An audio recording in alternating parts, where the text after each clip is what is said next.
هل فعلا الجن ممكن يعاشر إنسية أو الإنسية ممكن تحمل من الجن ويجيبوا بيبي صغير؟ أكبر فئات المجتمع بيهتموا بالجن والشعوذة أكتر من الناس اللي هي عندها نسبة جهل عالية، ولكن إحنا عشان دايما بنخاف من المستخبي وبنخاف من القادم فبنشوف إن الجن أقوى مننا.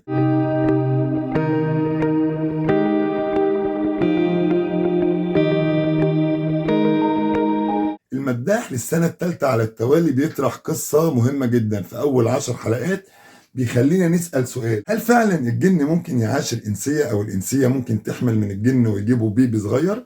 المداح أول جزء كان بيمثل فيه إن هو بتاع أعمال ودجل وتحت شعار العمل الروحاني، فكان تمارس في الموضوع ده وظهر له كرامات وحاجات كده بين الناس، فلما رجع لربنا وحب يتوب في الجزء الثاني طلع له قبيله من الجن بتحاربه وتموت له اخوه وتاذيه وتخلي حياته كلها جحيم مقابل ان هو ما يرجعش عن الطريق اللي هو مشى فيه، فبينتصر عليهم بالقرآن في آخر الجزء الثاني. وبعد ما الحمد لله الجزء الثاني خلص وتاب ورجع لربنا بقى بآيات القرآن وقضى على قبيلة الجن، جالنا بالجزء الثالث في واحد عنده بنت أخته تعبانة وحامل، لأن البنت حامل من جن عاشق، فطبعا الناس استغربت ازاي حامل من جن عاشق، بنتنا لسه بنت وما اتجوزتش ولا كلام من ده.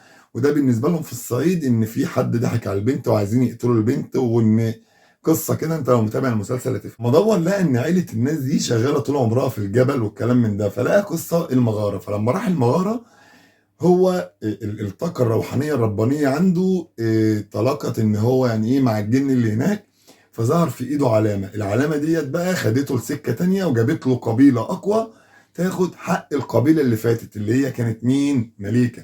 بس النهارده جايبين لنا بقى رئيسه القبيله الشريره الكبيره المضحكه لوسي. صراحة لما بشوف لوسي في الدور ده كان اختيار مش قوي، راح كشف على البنت لقى ان البنت مخطوبة وخطيبها سايبها، فقعد يدور على احداث القصة ويروح ويجي ويدور لحد دلوقتي وصل يدينا لغز الموضوع. لغز الموضوع ان فعلا الجن ممكن يتجسد في صورة انسان، خصوصا بقى ان البنت دي والولد ده هم كانوا مخطوبين من قبل ما الجن يلبس البت في المغارة. ظهر له خريطة وبيحاول يوصل للكتاب، ان الكتاب ده لو قفش الكتاب هيحرق الناس دي، وهو خصوصا بصراحة أنا نفسي يوصل الكتاب بدري عشان يحرق لوسي. عشان فإيه اللي هيحصل بقى في الحلقات اللي جاية؟ دول كانوا ملخص ال10 حلقات الأولى. ال10 حلقات التانيين بقى إيه القصة اللي هنبدأ فيها